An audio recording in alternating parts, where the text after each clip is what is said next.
प्यारे दोस्तों, आज हम लाए हैं आपके लिए बहुत ही अद्भुत और रोमांचक कहानी जिसका नाम है चालाक भेड़िया। बहुत समय पहले की बात है। एक घने जंगल में चंदू नाम का एक चालाक भेड़िया रहता था। जंगल में जीवन उसके लिए बहुत कठिन था। खाना ढूंढना मुश्किल था। उसे हमेशा ताकतवर जानवरों से बचकर रहना पड़ता था। एक दिन भोजन की तलाश में चंदू जंगल से बाहर निकलकर एक नजदीकी गांव में पहुंच गया। गांव में घूमते हुए जब वह खाने की तलाश कर रहा था, तभी कुछ जंगली कुत्तों ने उसे देख लिया। चंदू का दिल जोर जोर से धड़कने लगा। उसने देखा कि कुत्तों का एक बड़ा झुंड उसकी तरफ दौड़ा चला आ रहा है। वह जितनी तेजी से भाग सकता था भागा, और कुत्ते भी उसके पीछे भाग रहे थे। अपनी जान बचाने के लिए चंदू ने एक घर के खुले दरवाजे की ओर छलांग लगा दी, जो कि एक धोबी के आंगन की ओर खुलता था। आंगन में एक बड़ा मटका रखा था, जिसमें नीला रंग भरा हुआ था। डर के मारे चंदू उस मटके में गिर गया।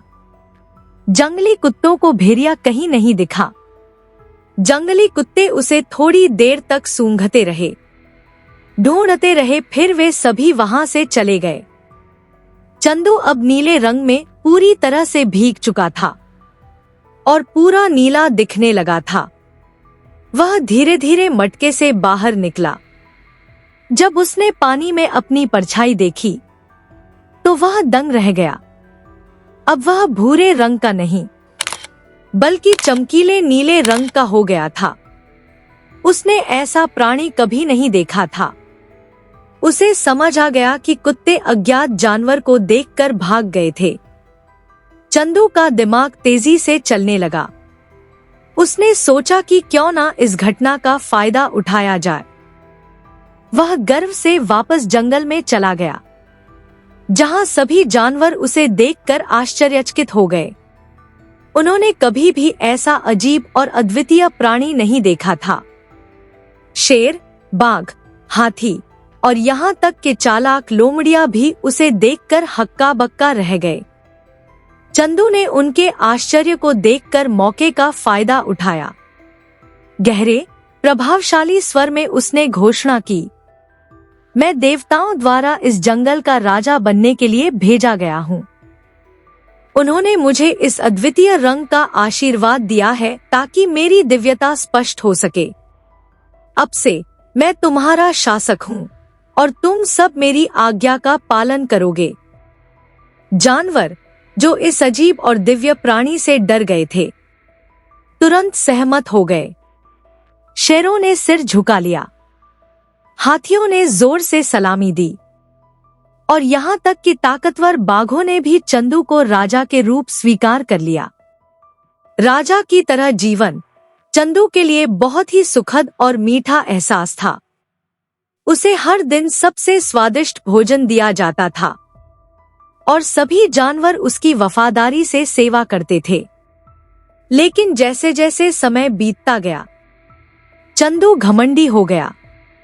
वह कठोर और अन्यायपूर्ण हो गया और उसने उन जानवरों के साथ भी बुरा व्यवहार करना शुरू कर दिया, जो कभी उसके दोस्त हुआ करते थे। लेकिन जंगल का अपना एक अलग ही तरीका होता है सच्चाई को उजागर करने का।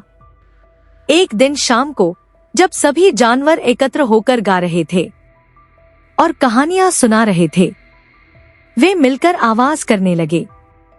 यह एक सुंदर गूंजती हुई ध्वनि थी जो पेड़ों के बीच गूंज उठी। चंदू, जिसे हमेशा ऐसी आवाज लगाना पसंद था, खुद को रोक नहीं सका। वह भी शामिल हो गया।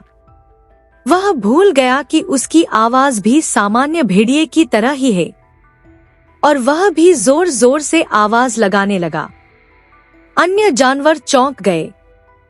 चंदू ने उनके ऊपर जो जादू डाला था वह टूट गया। उन्होंने उस आवाज को पहचाना। यह तो एक साधारण भेड़िए की आवाज थी। उन्हें एहसास हुआ कि वे धोखा खा गए थे उनका सम्मान अब गुस्से में बदल गया। शेर और बाघ गर्जने लगे, हाथियों ने क्रोध में अपनी सूंड उठाई और यहाँ तक कि सबसे छोटे प्राणियों को भी धोखे का एहसास हुआ। चंदू ने भी खतरा भांप लिया और भागने की कोशिश की और तेजी से भाग निकला। सभी जानवर भी उसे पकड़ने के लिए उसके पीछे भागे, चंदू को पकड़ने की जीतोड़ कोशिश करी।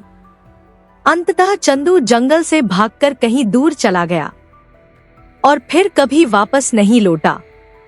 जैसे ही जंगल में सब कुछ वापस अपनी सामान्य स्थिति में आया, जानवरों ने उस दिन एक महत्वपूर्ण सबक सीखा।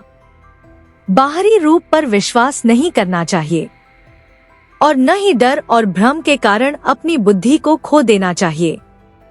उन्होंने विनम्रता का भी महत्व समझा, यह जानकर कि जो कोई भी अपने असली स्वभाव को भूल जाता है उसका पतन निश्चित है। और इस प्रकार चालाक नीले भेड़िए की कहानी सदियों से सुनाई जा रही है। बच्चों और बड़ों दोनों को ईमानदारी, विनम्रता और बाहरी दिखावे के परे देखने की समझ सिखाती रही।